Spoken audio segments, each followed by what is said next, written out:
Just starting the stream. Also starting our Twitter Spaces. So we're on Twitter Spaces as well.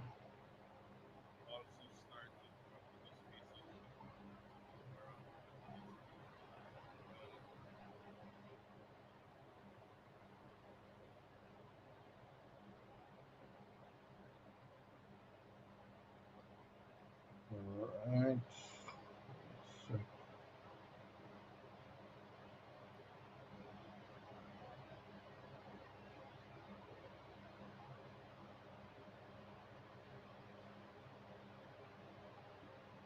All right. Welcome, Andrew. Thank you. Yeah, man. Happy to have you on Stocks on the Rocks, and I'm looking forward to having you Friday live. We're on the Palisados, and it's a great backdrop. It's really a great setting. So looking forward to have you there. Uh, so Andrew, this discussion really surrounds your IPO, Regency Petroleum's IPO this week, and we just wanted to have this initial conversation with you, just to get a better understanding of the company. But I think uh, as important as getting an understanding of the company is getting an understanding of its founder and CEO and your vision for where the company will go and your expectation, or well, what how the company would have got reached this point. Just confirming that the guys on Twitter can hear us clearly.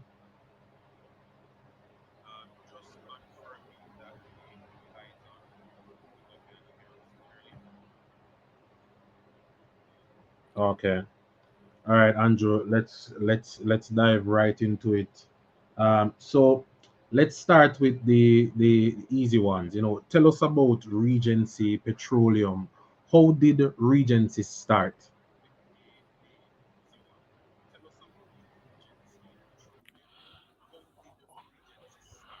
Oh, if you notice, I paused a bit. There's a little delay in your conversation. You're talking to me.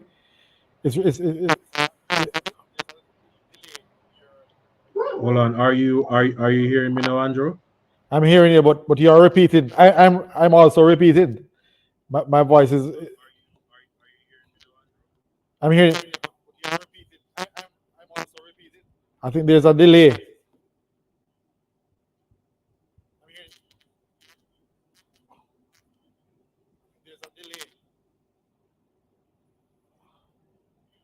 There's some technical.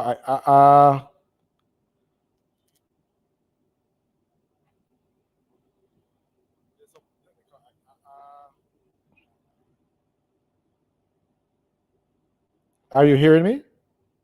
Yeah, man. Are you hearing me clear now? Yes. Okay. I think it's much better now. No, Okay, but excellent. I am repeating. I, I'm repeating. Oh, you are hearing an echo of yourself? Yes. Okay, give me 1 second. Is that better now?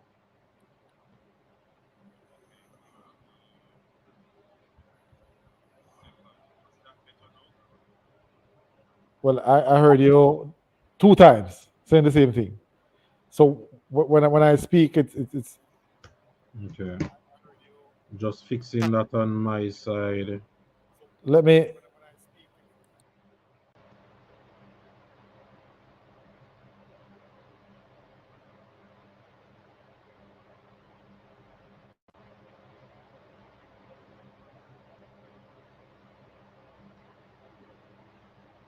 All right, give us a sec, guys. We're just sorting out this audio issue.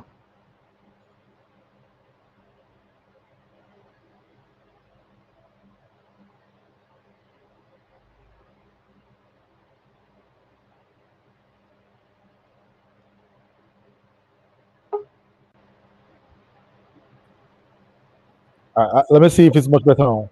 All right, Andrew, everything is better now? It seems so. Yeah. Could you repeat the question? Okay, All excellent. right, We're back now. We're good, back now. good. So, guys, consider us just started. All right. So, Andrew, tell us about Regency. How did the company start?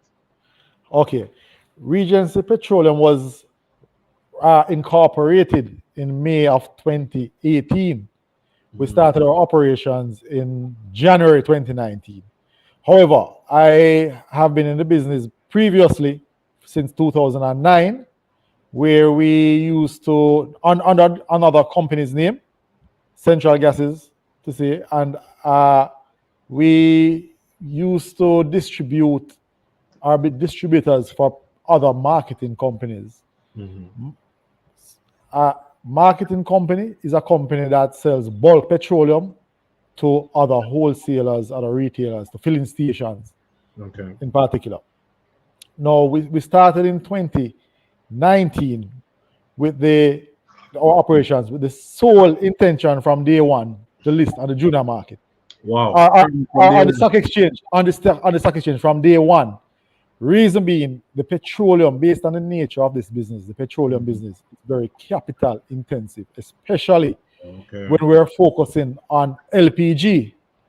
Now, LP petroleum is broken down into many different categories. You have LPG, you have automotive fuel. Those are the two major categories: LPG, cooking gas, and automotive fuels. That is like 8790 low sulfur Mhm, diesel. But our primary focus in 2019, when we just started, because that's what I had my expertise in, our experience in yeah. over the past 10, 12 years, 15 years probably. And I have a passion for that. And we wanted to have our own brand. Now, in our marketing, we used to spend a lot of our company's money doing marketing for another marketing company, the established companies.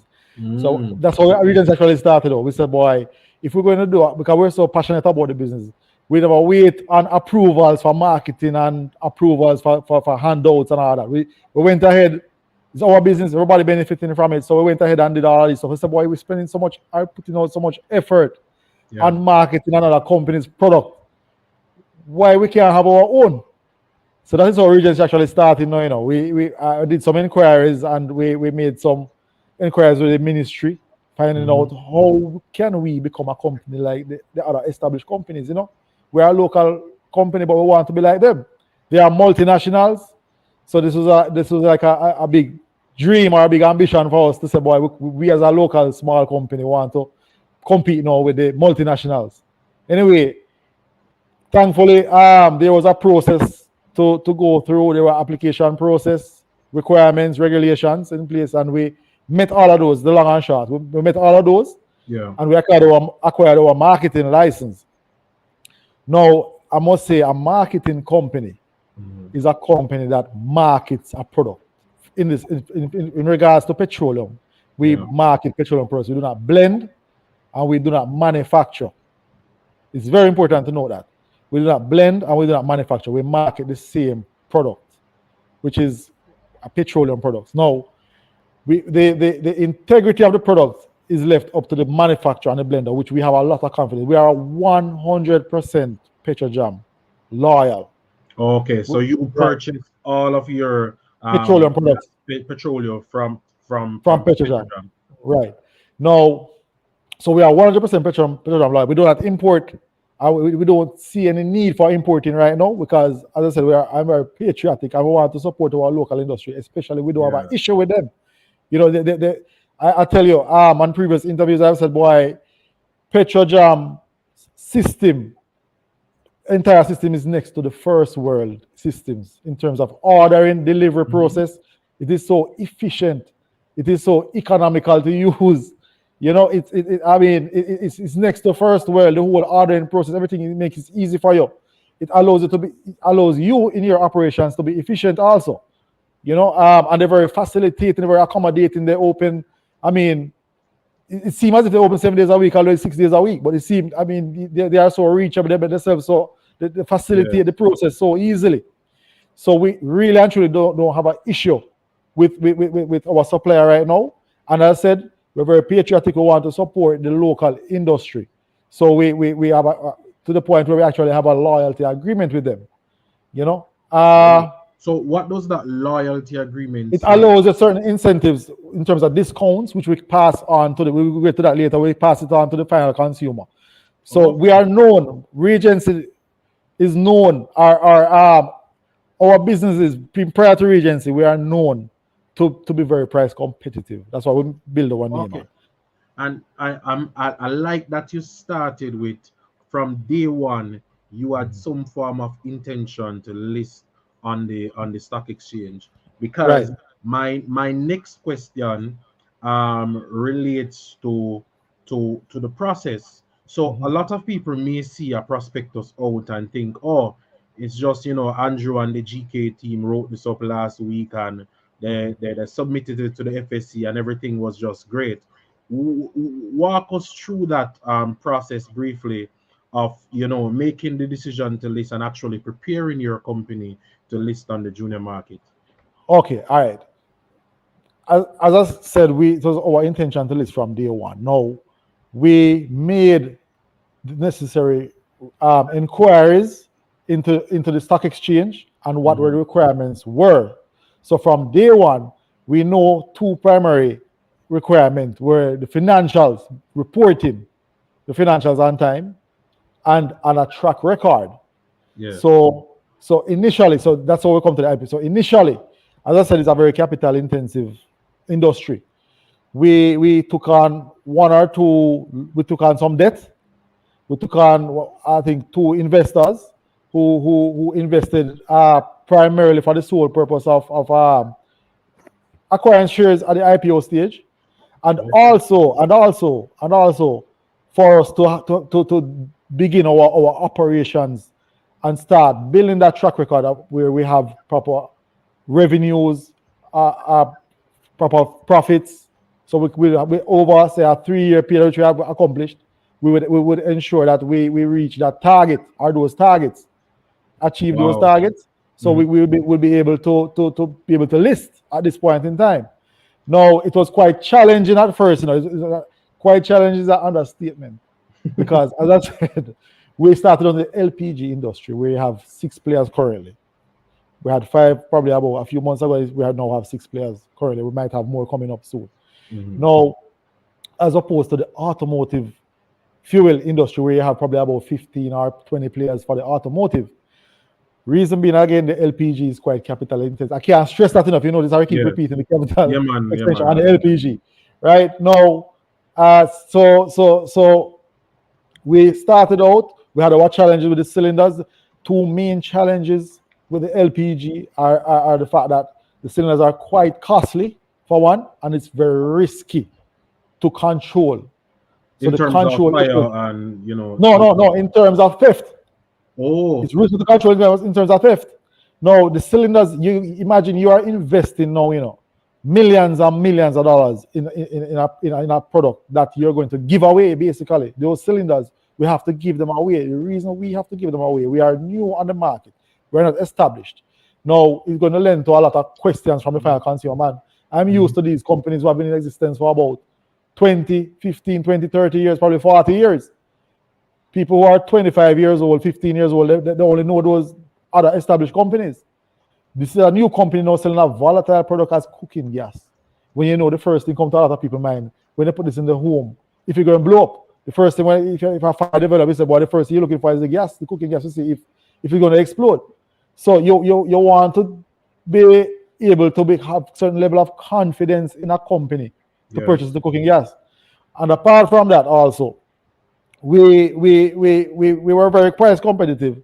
We're always known to be price competitive. So we try to use that to introduce ourselves into the market for one. And we market ourselves as a Jamaican company. And it took some time. It's going to take time. We have to just ride the waves until the confidence develops in the company, which is the challenges that we had.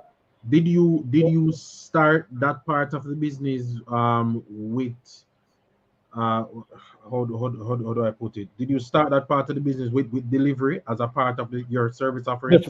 Definitely. No, as a marketing company, we have a distribution channel. As a marketing company, regardless of how small we were, you do not you it's our method of operation is not to sell directly to the consumer, the final consumer.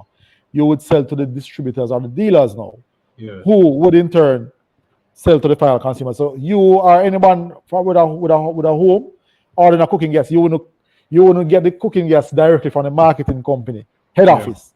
You basically get it from a dealer or a distributor who distributes for the marketing company. Understood. Right. So our distribution channel now, we started out with delivery, yes, but via the network, the distribution channel that you would receive your cooking gas, which will be existing dealers. Okay, I understand. So effectively, as a marketing company, your role is effectively to buy the gas bulk from Petrojam, package it, In the and cylinders, and then distribute it. use that, push that through your distribution network. Right, And right. I guess as a marketing company, you have the responsibility to ensure that that entire process is safe. Exactly. Yeah. So that is it now. We ensure, and this is our operation method. We ensure that we fill our cylinders ourselves. You have traditional companies or there are the industry standard is for the marketing companies, just like service stations, there are some service stations, to employ operators for these service stations. Now, are these filling stations. Hmm. So in our case, we have a different method. We actually we want to ensure what is being put to, as you said a while ago, what is being put to the final consumer. And we're coming from the grassroots. We are coming from the very basic, being a dealer, then a distributor, and to a filling station and a marketing company.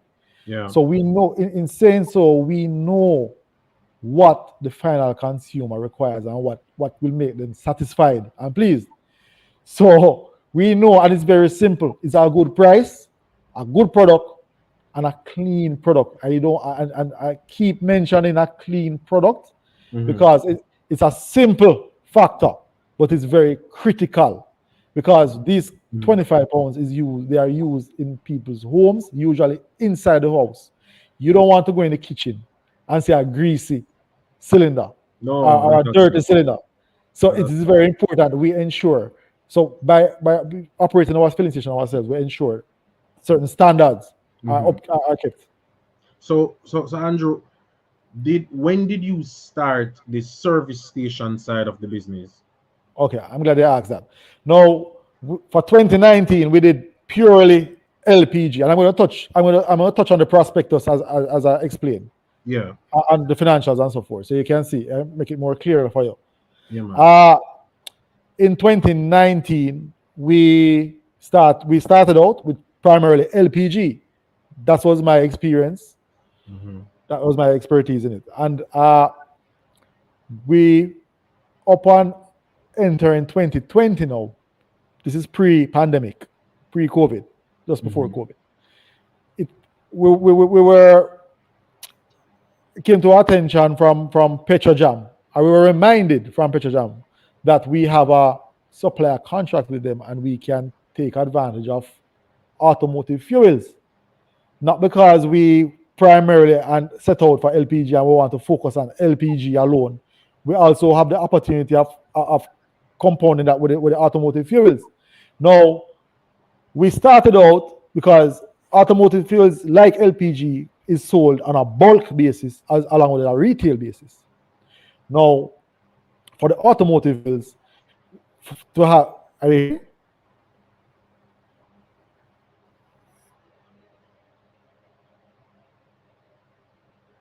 Sorry, Uh, Andrew.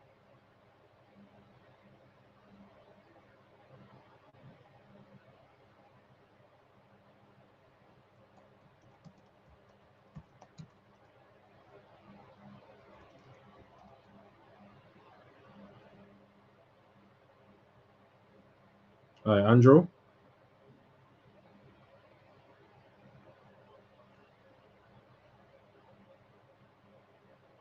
Guys, give us a second.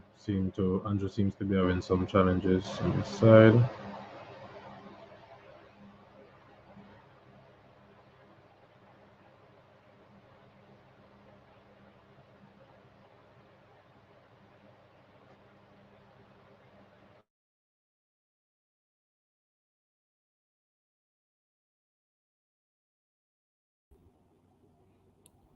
I think we got disconnected. Hey, Andrew, you back with But us? I'm back with you now. Oh, yeah, I'm going to start back with the automotive fuels in 2020. yeah, I man, yeah, think, man, yeah, man. right. Okay, so for for automotive fuels now, we're able to do bulk sales in it. To do retail sales, it would require some time in terms of setting up our infrastructure for that. That's Yeah, so that's selling a gas 90. station. That's the That's a gas gas station. station sale. Right. So we took up we were reminded of that, and we took it up and we started to do some uh bulk automotive fuels, which is primarily diesel now, automotive diesel fuel. We are And located. hold on, Andrew. When you say bulk, you are selling to other marketing companies, or No, are you selling to bigger companies like a Red no, Stripe, etc.? exactly. We are selling to we are based in the western region, so it wouldn't be a red stripe. It would be at that point in time heavy equipment users, Okay. uh, truck operators, all of those bulk users, the heavy equipment users. Let me further explain so you can understand. These are like tractors, excavators, those heavy earth moving equipment that they are not able to drive to the service station. So Mhm. owners of these equipment, they would have to transport the fuel to the equipment. And you're talking about hotels. Where in our region, you have a lot of hotels because we're close to the tourist side. We have a lot of hotels being constructed. You have a lot of housing developments with a few hundred, probably a few thousand houses being constructed. So you have a lot of equipment on the sites. Yes. Now we came up with the idea of, since we're used to the cooking gas now, we have an exchange program. You know, when you order cooking gas, somebody carries the filled one and they And pick up the replace empty it. one. Right. So we implemented that idea now with the automotive fuel diesel. So we said we got some 55-gallon drums and we fill them. I was giving a little history of the company. Yeah, man. Yeah, man. You Yeah, man. know? So we came up with basically pioneered that idea now where we got some 55-gallon drums, we filled them up, and we made contact with these construction sites, with these hotels, introduce this idea to them that, listen, you don't need to, because they already have those 55-gallon drums, because that's what they are using to fuel their equipment. No, you don't need to do that anymore. We can deliver these filled containers to you with diesel at a Yeah. competitive price. In some cases, cheaper than the service station. In some cases, we're a little bit more expensive than the service station. But guess what? The convenience of having it, of having that service, which they have never heard of before. I tell you, it took off so significant. It took off at the same rate as how our financials took off in Wow. 2020 and 2021. However, that only lasted for 2 months because we started that in about January, February, and the COVID came in and shut down Oh, every single thing. Shut down all construction. The curfew came in. It shut down. It shut down. I mean, all the trucks on the roads had to stop hauling product or hauling aggregate. So all of this put us to a halt. Fortunately for us, we were in the back end, working on our retail side of the petroleum. So fortunately for us, we stood still a little bit for about 2-3 months, and in July of 2020, we acquired our retail license. We had our infrastructure in place.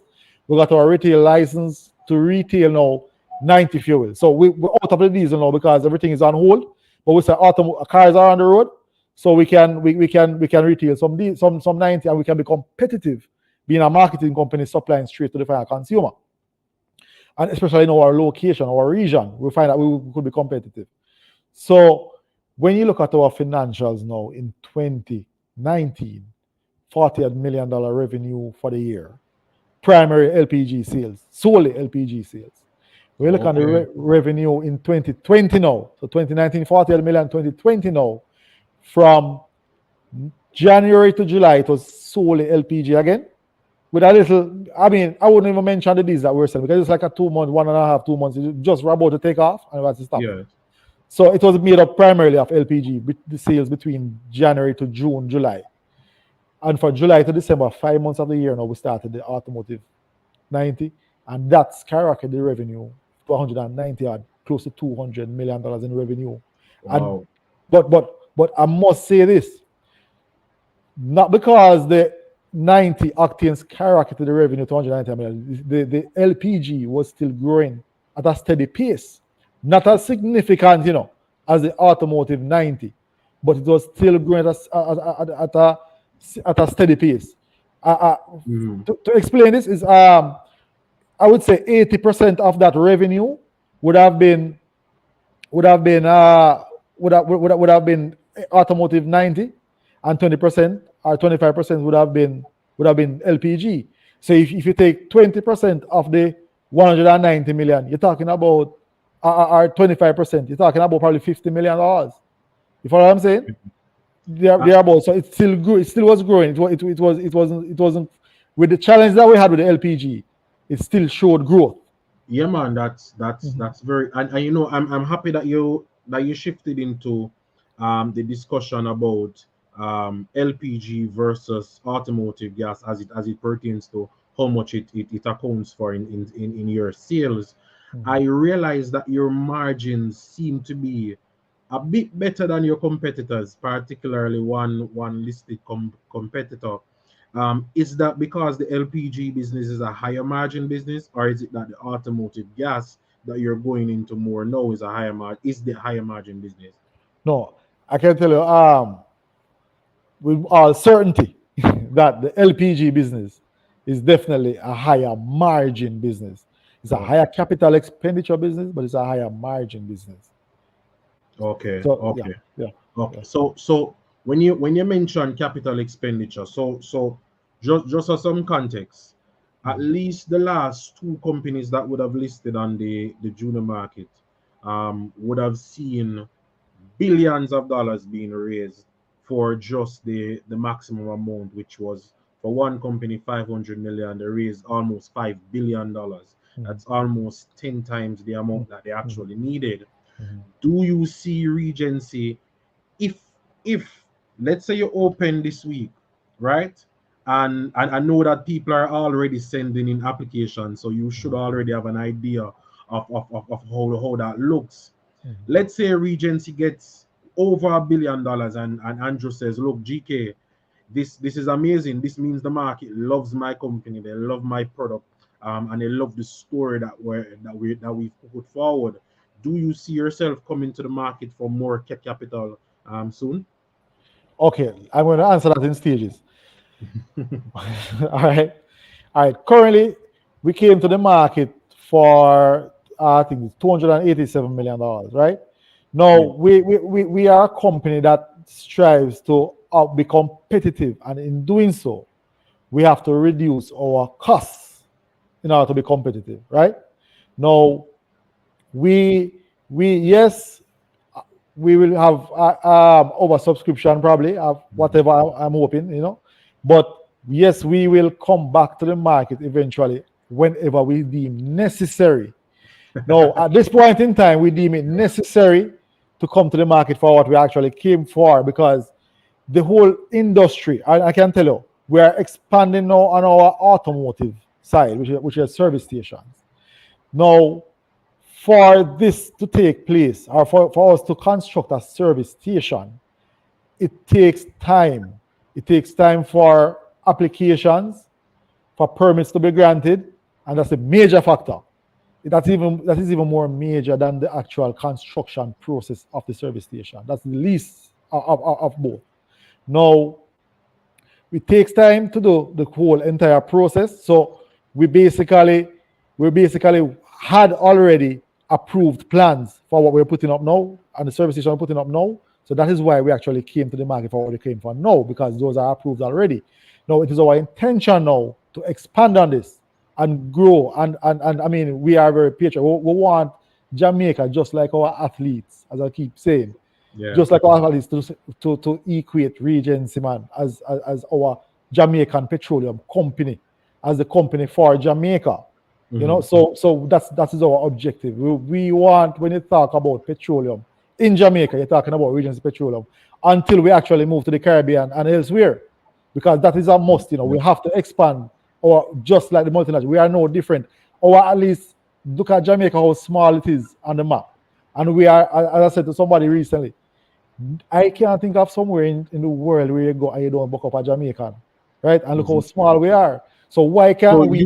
Regency expanding beyond Jamaica soon? I definitely see Regency expanding beyond Jamaica, just like how at least are well known across the world, and we are anywhere in the world we go, you see a Jamaican, you know, or Jamaican at least, you're supposed to be hearing of Regency, just like you know of another company which I would consider a huge multinational. We want to also be a multinational born and bred from Jamaica. We definitely want that. So that is our vision, and that's what we want to achieve. And we can achieve that with coming to the market, getting capital from our own Jamaican people, because what happens is all that is invested in the Jamaican company, whichever company it is. So I encourage even other companies to come on board, you know.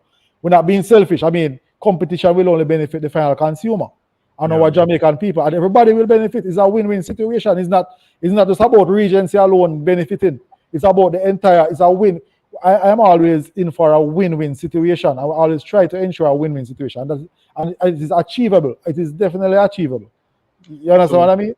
Yeah, man, I understand that. So what I take from that is, so I realized that you added the disclaimer about capital, about coming for capital when it is needed. So we'll definitely continue to ask that. How do you see yourself coming back for capital when it is needed? Is it through a rights issue or an additional public IPO? I wouldn't be able to tell you definitively right now, but we look at all the options. I am looking at probably an APO, you know, or whatever other options available at the time. With the, I think debt would be the bottom of the list, you know, in terms of with some form of equity raising, preference shares, APO, whatever. But we're definitely looking to come back to the market, you know, for expansion. And I can tell you that we're going to expand straight across the island with LPG, especially. Okay. So I have a follow up to that. So as it pertains to, you know, coming back for capital, as it pertains to the service stations that you have, do you see yourself moving out into what they call DODO, so dealer owned, dealer operated type stations, or are you staying with the model that you have now, the company owned, company operated? Okay, all right. I tend to lean towards our marketing company operated. Reason being, we want to ensure the consumer benefits, the final consumer benefits, as I said. And in doing so, we have to have certain controls. One of them is with pricing. Pricing. That's a very important factor. You know, we're not. I'm not saying that we won't have. I'm not saying that we won't have our, because we're not excluding anyone, but we won't have dealer operated service stations. Yes, we might have those, but right now, in order to maximize our potential, our profits, we're looking to own and operate our own service stations. That's gas stations right now. Okay, understood. So it is my understanding that a majority of your business is now on the western side of Jamaica. So you would have spoken about an expansion in your service station business, an expansion in LPG. While you're expanding the business segments, is that expansion also geographic as well? Are you aiming to come and, you know, give some trouble over the eastern side and the central part of the island? Well, as stated in the prospectus, we are going to be, we definitely, I must say, we currently supply island-wide bulk petroleum, you know, both LPG and automotive fuel. So in other words, we supply fleet units, trucks, buses across Jamaica. We supply bakeries, hotels, restaurants across Jamaica on the bulk side. We have the capability and the capacity to do so, and we are doing so currently. Now, what we want to expand on now are the service stations island-wide and the household cylinders island-wide. We get calls, I tell you, Simon, every single day we get calls. I mean, there's not one day when we get a call out of our region. When are we coming to that area? Especially since lately, when they see the company being marketed the way it is being marketed now, and they do inquiries into the company, they realize that we are very competitive, we offer a good product, and they want to enjoy a piece of the pie. So I can tell you, eventually, very soon, we will plant our stake region by region when it comes down to the LPG household and the service stations. Thanks, Andrew. And I'll tell you that there is almost no amount of marketing that you can do that's better than a junior market listing. So I'm positive that those calls will get a lot more frequent. We have a question from Arville. Arville is asking, what are your views on renewable energy and outlook for the same? Do you see yourself incorporating renewable energy and possible electronic meters at your service stations? All right, that's a good question, Arville. All right, we are a marketing petroleum company. Not only so, but we are in the energy sector. So wherever energy goes, we are right there. Yeah. So in other words, we are right there. We're not only right there, but we also have a research team in place that we are few years, we try not to be just there, but ahead of there. So we see what is coming towards us and we try to prepare ourselves in that manner. Just like how we prepare ourselves for the IPO from 3 years before now, and we meet our target, we employ that strategy straight across the board.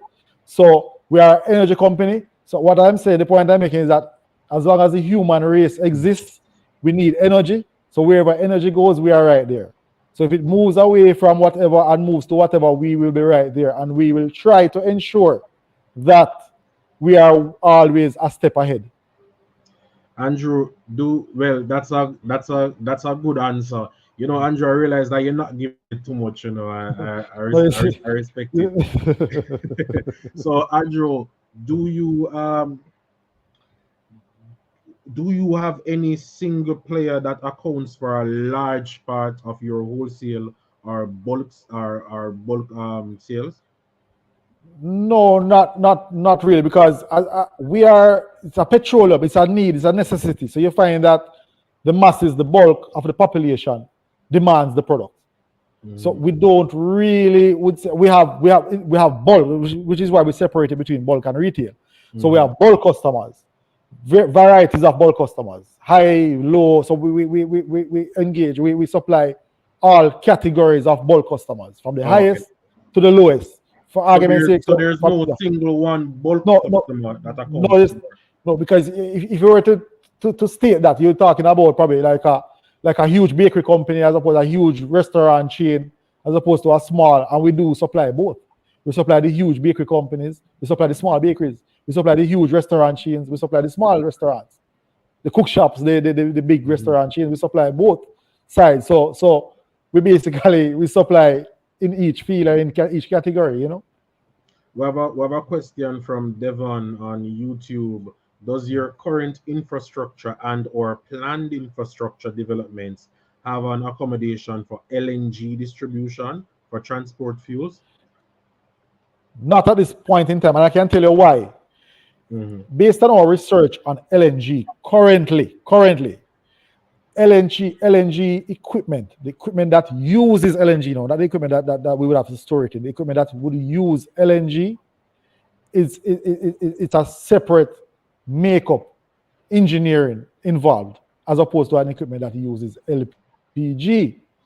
Now, the majority of equipment in Jamaica are set up to use LPG, not LNG. So we don't see a need currently, or a great need, a significant need for LNG as yet for us to put that infrastructure in place, because it's quite costly, and the demand for LNG currently is not nowhere near enough for us to take on that expense of putting in infrastructure for LNG, when majority, I don't want to name a percentage, but I would say the majority conservatively, equipment in Jamaica currently are made up, are engineered for LPG. So for argument's sake, if you have a massive company, bakery company or manufacturing company that currently uses LPG, you cannot just go in right away and start supplying LNG. You have to switch on the equipment, and that equipment is quite costly. You know, quite and costly. the savings on LNG currently does not make up for that for that changeover. It's not that significant Okay. difference in cost or price, LNG as opposed to LPG. So as I said, when we take it in stride, so when we see the gradually moving towards that, we move with it also. When So, it Andrew, makes sense. okay. Andrew, I realize you mentioned something twice now, and I like it. You Mhm. said your research team. Mhm. So you said that you have a research team that's looking into things that you can do years from now, Mhm. and you Mhm. have a research team that did the research on LNG, Mhm. came back and said, look, this there might not be as much demand for this Mhm. currently because of the relative capex for our Mhm. potential clients, and Mhm. as such, this is not something we want to go in as yet. Mhm. Is that like a dedicated unit at Regency? No, no, let me tell you, we have both. We outsource our research depending on what we are researching. We Okay. outsource it. So majority of the time, to be honest with you, we outsource it. We have an in-house team, you know, made up of myself as the head of that. To because I have to be intimately involved when it comes down to this because this is talking about the future of the business. Yeah. So I basically head up that team. It's about made up of about 4 persons, 4 individuals from the company, with backgrounds from accounting to engineering and even legal.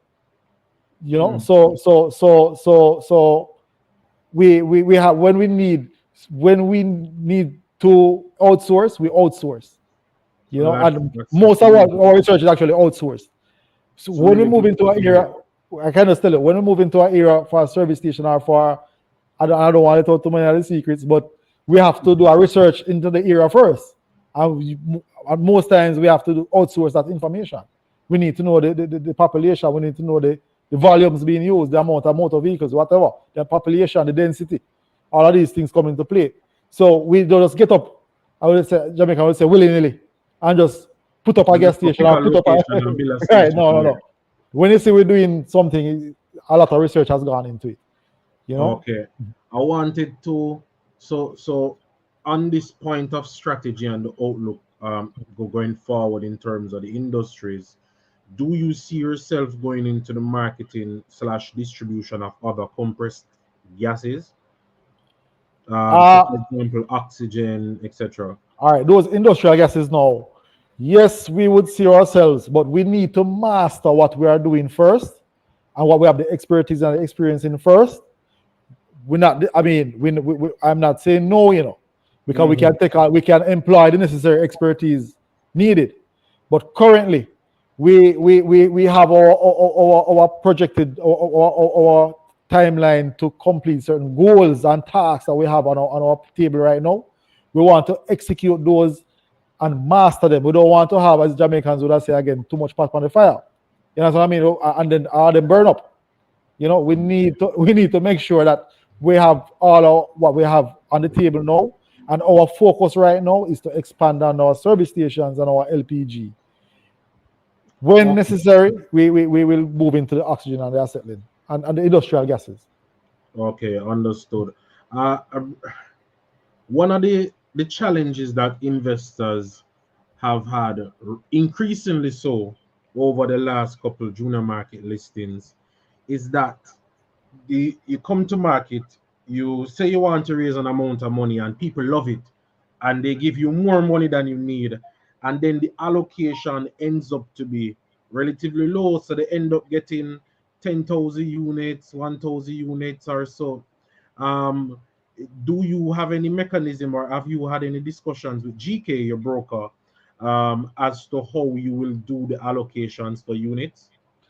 I'm glad I mentioned that because I'm getting a lot of comments on that since recently. Now, now, what I can say with all confidence is that yes, I'm aware that the stocks or the shares are limited at this point in time.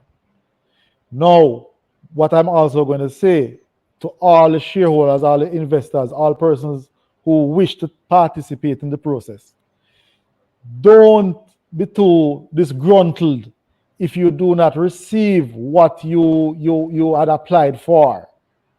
Because this is a simple fact now. We are a company not even in a born, we haven't been even born as yet. We are in a fetus stage, as my chairman said to me some time ago, recently. We are in a fetus stage now. It's the perfect time to enter into the company now because you will reap all the benefits, all gains, 100%. However, we are, as I said, we are in a fetus stage now. We have yet to be born, yet to creep, yet to walk, yet to run. No, if you are not that fortunate to receive what you have applied for or what you intend to hold in shares for the company currently, don't be too disgruntled. The reason being, the company is just about to take off, right? Our revenues are where they are now, and we expect them out of logics, having not a full service station now, covering just a certain region in LPG, one particular region, to moving in the next few months to 2 full service stations. Remember, we only have part of we just dispensing 1 or 2 products. No, we will be in short order supplying from 2 full service stations, which will increase our revenues. That will translate into additional profits, into increased share value. So I'm going to even mention a similar company to ours came out at even 80 cents and trading steadily now at $5. Now, our stock is out at $1. When you see the stock at $2, when you see the stock at $2, right? You're gonna see it. You don't say, boy, let me try and gain some of this stock. I get acquire some of this stock. When you see it at $4, that is the time you must feel disgruntled. You understand? When you see it at $4, you say, man, I saw it at $2, I know it's at $4. And then when I never even try to get it at 2. And then when it reach 5, 6, I'm sure we're gonna have our stock split in very shortly. I'm looking that's where we're looking at. I don't know if I'm too ambitious, but I'm sure we're going to reach a point where we have to have our stock split probably in a year or 2. Because that's what I'm expecting, Boy, I'm sure the prospective investors are looking forward to all of those activities. Andrew, I realized in the prospectus that we didn't get projections for where the company is going to go. I know you said coming up you're going to have 2 service stations, 2 full service stations open. So give us an idea of, let's say 2-3 years from now, how many service stations do you see Regency having, and do you have a revenue target or profit target over the next 3 years? So you started 3 years ago, 3 years from now. All right, I'm glad you asked that too. All right, we didn't have a projection in our prospectus, as I said. However, as stated previously or earlier, we intend to expand on our service stations over the next 3 years and increase the application process. The whole entire process, as I said, takes time, but we are already in the process of seeking these different locations. Now, in terms of revenue, increase in revenue, yes, over the next 2 years, revenue will increase based on the fact that we have 2 service stations, full service stations in 2 different locations. Now, as I said previously also, that we do our research. So I would not be able at this point in time to state a target for the service stations, a particular target, because we have to do our research in that area to have then we can do a target. Say, boy, all right, based on the population here, based on the amount of cars that pass through here every day, or whatever statistics we get, we can say, all right, we can safely put an approximate figure to our projections or our targets, which we have done. So if you want me to tell you for the next 2 service stations in terms of a target for those 2 in the next year or 2, I will just state it in percentage wise. Yes. Currently, and I repeat, currently we have 1 service station now that it's not a full service station, meaning we do not distribute or we do not sell or retail all 4 product lines that are demanded from automotive vehicles. We only do 2. Now, when I probably can leave it up to you to do the maths on that. When we now have 2 full service stations, supplying and distributing and dispensing all 4 products in 2 different locations, whatever our revenues are now, I would conservatively state that we're looking at a 200% increase. Conservatively. All right. All right. I realize that you're holding off giving us too much good news well, at this moment. yeah. Can you say how much separately the service station that you have now that is in operation is making in terms of sales? All right. Our 2021 financials showed a revenue total of 600, close to 700, 690 million dollars revenue. Close to $700 million revenue. Of that 700 million and 690 million revenue, 80% again would be made up of the automotive. 80%, 20% will be LPG, which I must say that 20% still represents growth in the LPG, because 20% of that 600 you're talking about is what? About 60 million. More than 60 million, whatever it works out to. Yeah. Right, about 60 million. And we thought it was 40 million in 2019.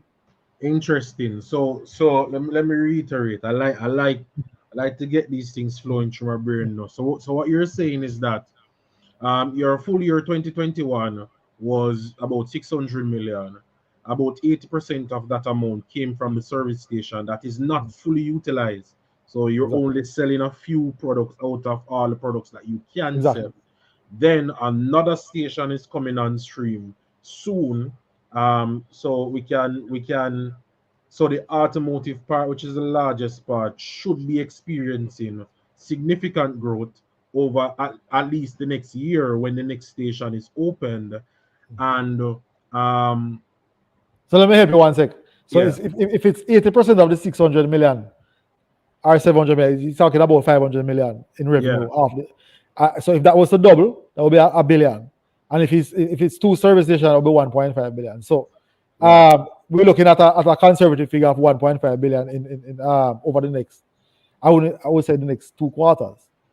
You know that, I mean, no, the next year, but I mean starting in the next quarter, commence in the next quarter.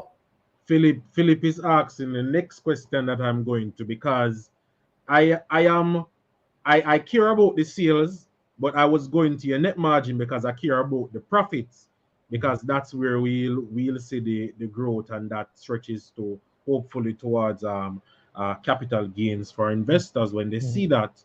So you said 80% is of the top line of the sales is the stations.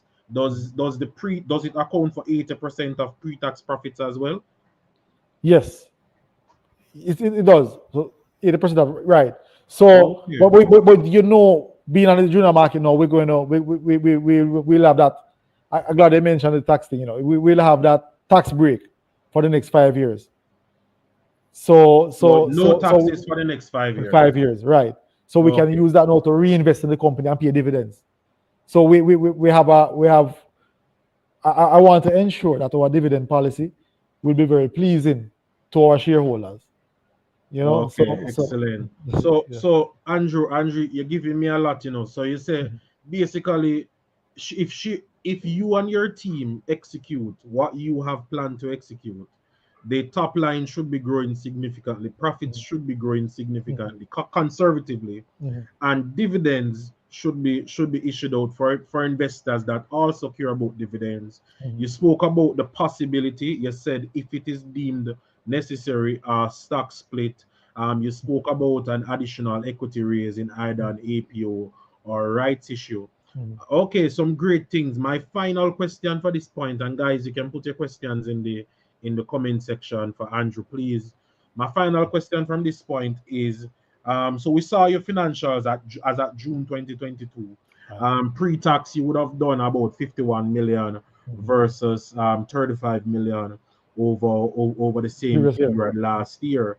How have you been doing since June? June is a good while ago. Okay. How did last quarter look? All right. If I'm going to go back to even 2019 before I answer that question. Mm-hmm. Since conception of the company, we have experienced growth, significant growth in the first place, quarter over quarter. Now, since January 2022, we have still been experiencing significant growth quarter over quarter, because I can tell you, confidence of the consumer is an important thing. And as time goes on, you find that the consumers develop more confidence in your company. So you find that you have new customers day after day, which represents new revenue day after day, which represents increased margins or increased revenue quarter over quarter. So I can tell you, since June quarter to present, we have the financial results which will be published very soon for the last quarter, third quarter this year, which also shows an increase once more. It's not as significant as previous quarters in 2019 moving up, as just starting out, but it's still a steady increase. We still have not maximized our capacity. Well, we are just about maximizing our capacity what we have now, our infrastructure in place now.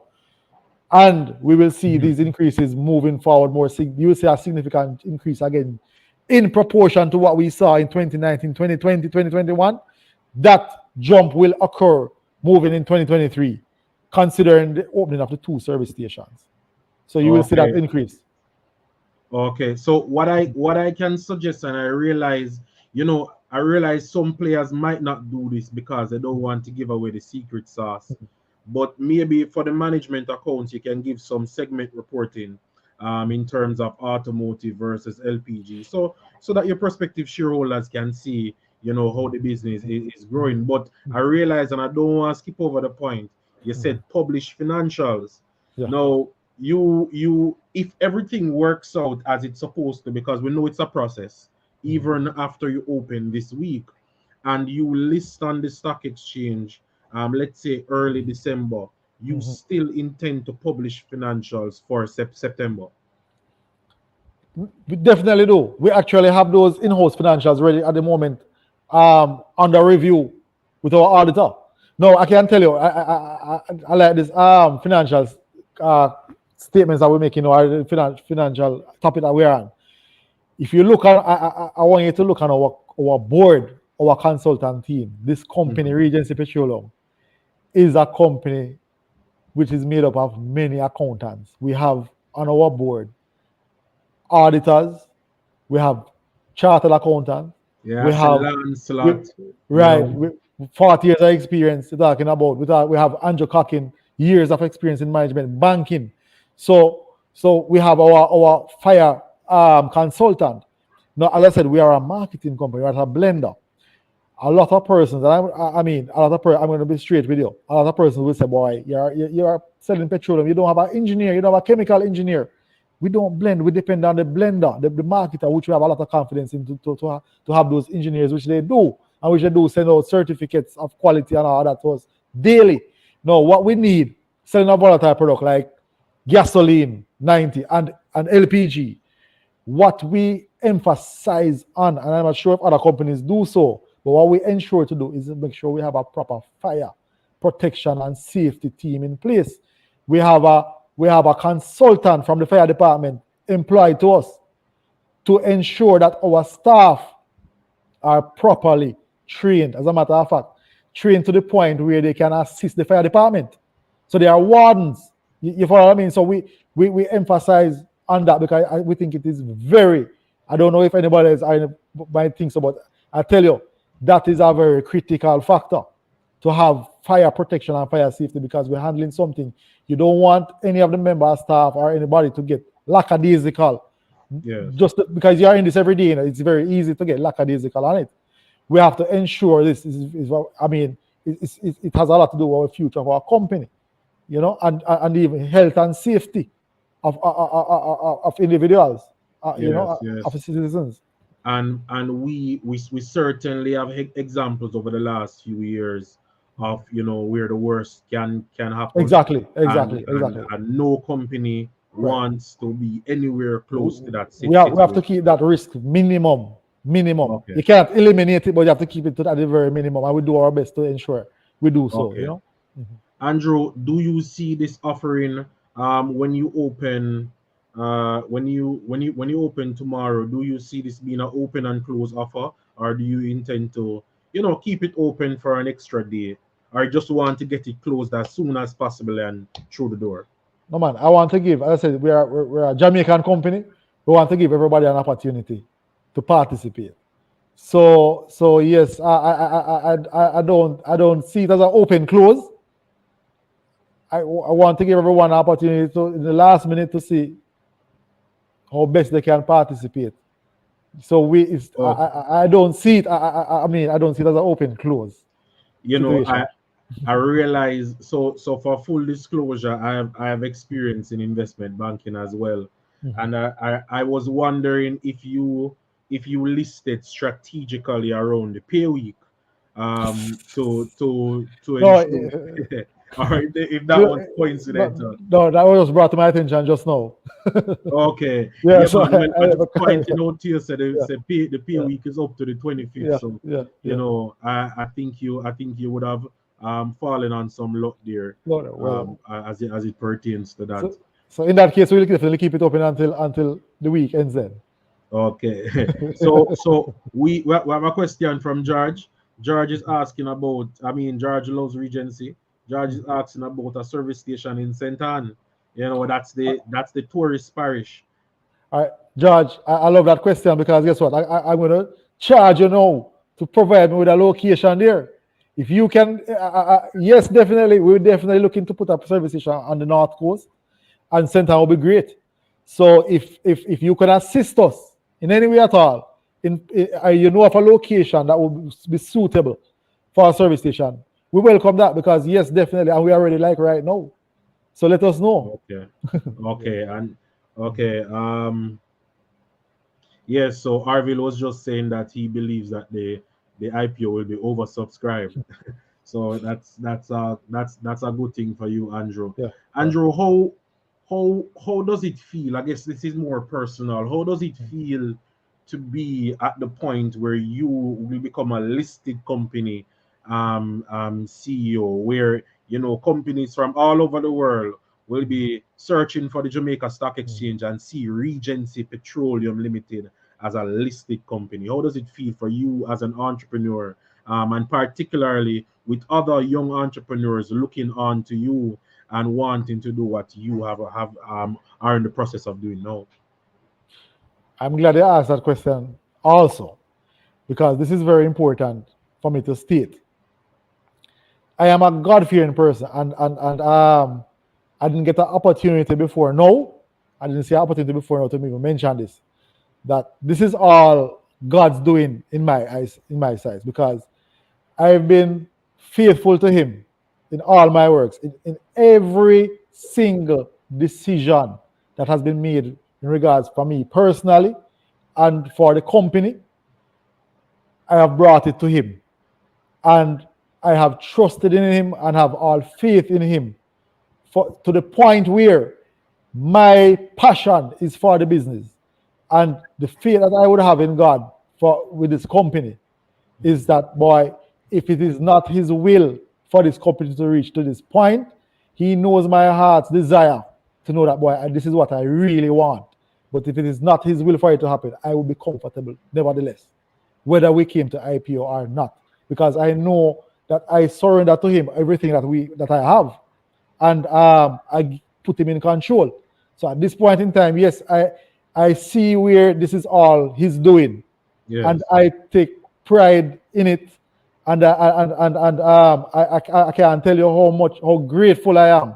But this is just an example. I mean, and this is to all who is listening now. Uh, this is a clear Regency Petroleum and where it has reached is a clear indication of what God can do in our lives. And diverting, but this is an important thing to state. This is a clear indication of what God can do in our lives, because you can see our financial. This company, the first question people will ask, how the company is just 3 years old and experiencing revenues like this and can do what they did in 3 years, and one answer, only God could have do it. You follow what I'm saying? Seriously, it's a serious thing.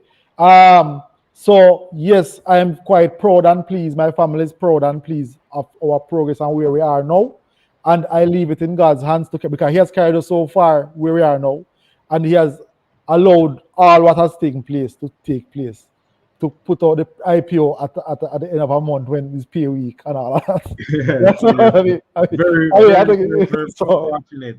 yeah, And, yeah. So yeah. Andrew, I Come on. realize that you, I guess, as well as your family, have a few companies outside of Regency Petroleum.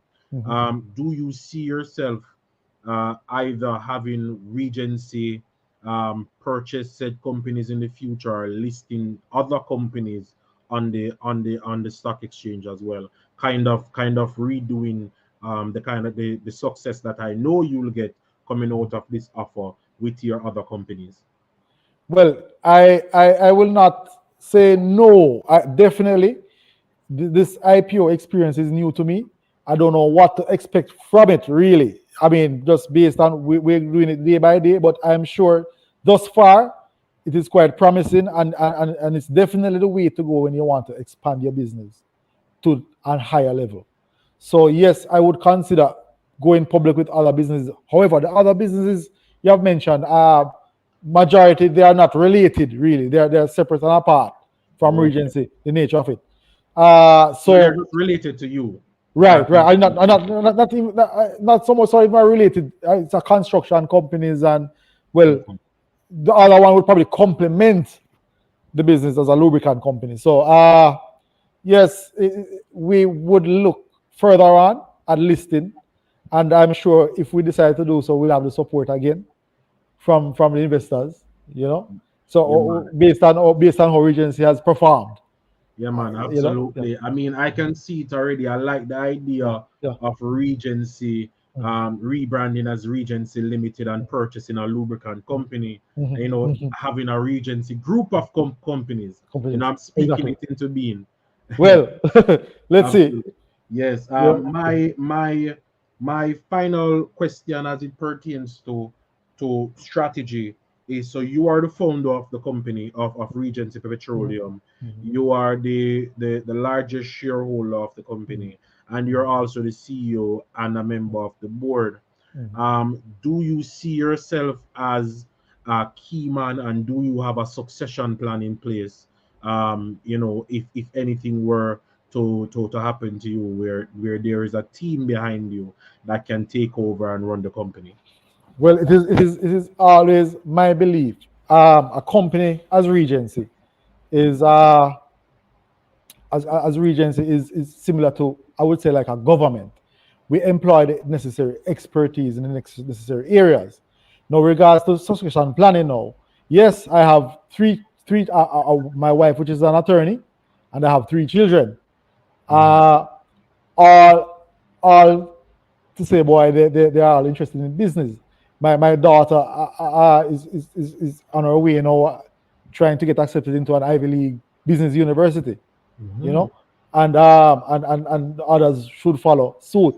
Now, my wife as an attorney, I'm expecting one of the children to follow it, attorney in her footsteps with that. Okay. And even an accounting field, because I think legal and accounting are 2 critical factors when it comes down to running operation of a business. However, not to say they will come into the business and get involved directly or intimately as a CEO, or if they do not wish, but however, they will have the expertise, and they will be able to hire the necessary expertise, the necessary qualified personnel, to run to operate the business. But they will be there with that qualification to ensure continued success in Regency. Okay, thanks for that, Andrew. We have a question coming in from from one of our community groups. They are asking about Central Gas, if that's still a going concern. No, Central Gas. is still in existence as a distributor, but its focus is primarily on industrial gases. That's on a retail basis. So it's on a retail basis, right? Nothing on the bulk side or anything. It's just more on a retail basis. Okay, so when you say it focus on industrial gases, we're going back to the same Oxygen oxygen. and acetylene, Okay, right, so right. so so we might see. Can we possibly see some form of reincorporation or amalgamation of Central Gas and Regency at some point? Well, that's a possibility, Simon. That's definitely a possibility, Okay, which again would be for the betterment of Regency, to compound and to acquire, so we can have the shareholders excited and we can have the value well, moving up. Well, I can tell you Mhm. definitely that George is excited. George is saying he's actually waiting on his allotment, which means that he would have already applied. Applied. That's good. But yeah, let me just check in our community groups to ensure that we don't have any more questions. Checking on Twitter as well and on YouTube. I believe that's it, boy.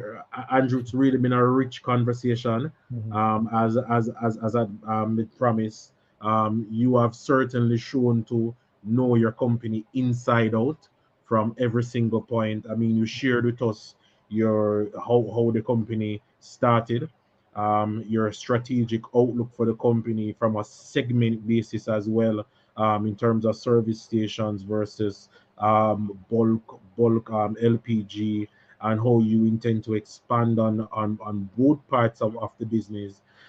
You shared with us the possibility of a future capital raise when needed. So you did put your disclosure when needed and when approved. You shared that I think what I picked up from the conversation as well is that you are generally looking out for as wide a base of your prospective shareholder base as possible. You mentioned that you intend to ensure that the dividend the shareholders that care about dividends, will get a piece of that. You mentioned the the expected abnormal growth in the business when the new service stations are added, and your expectation that that should transfer into a higher share price. Andrew, thanks a lot, and I am actually looking forward to meeting you personally on On Friday. Friday. Yeah, man, out at Palisados at Yeah, 7 p.m. yeah, Guys, yeah. if you're not already a part of our Telegram group, please join us. We have over 2,000 people in our group, and we talk daily about investments and finance related things. Subscribe to our YouTube, subscribe to our social media, and come out on Friday. We have the Barita team coming, but Andrew will be there as well, live and in person. And Andrew, I can tell that you're passionate about this part of the Definitely. business. Yeah. So I'm actually looking forward to not just the talk with you, but as well as but I'm looking forward to the networking and line session after, when we get to sit down and have more casual discussions.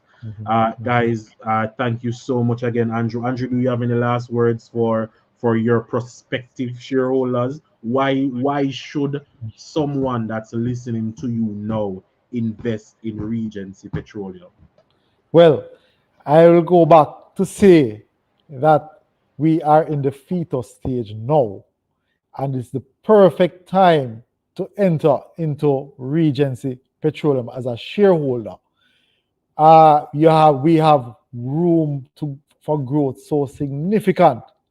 We have seen what we have done over the past 3 years.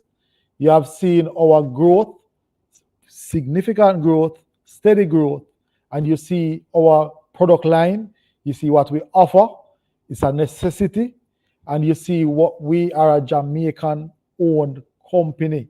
We all our benefits, all our profits, all that all our earnings will be returned back and spent back in this country, in Jamaica, for our country, our citizens, our industries to benefit.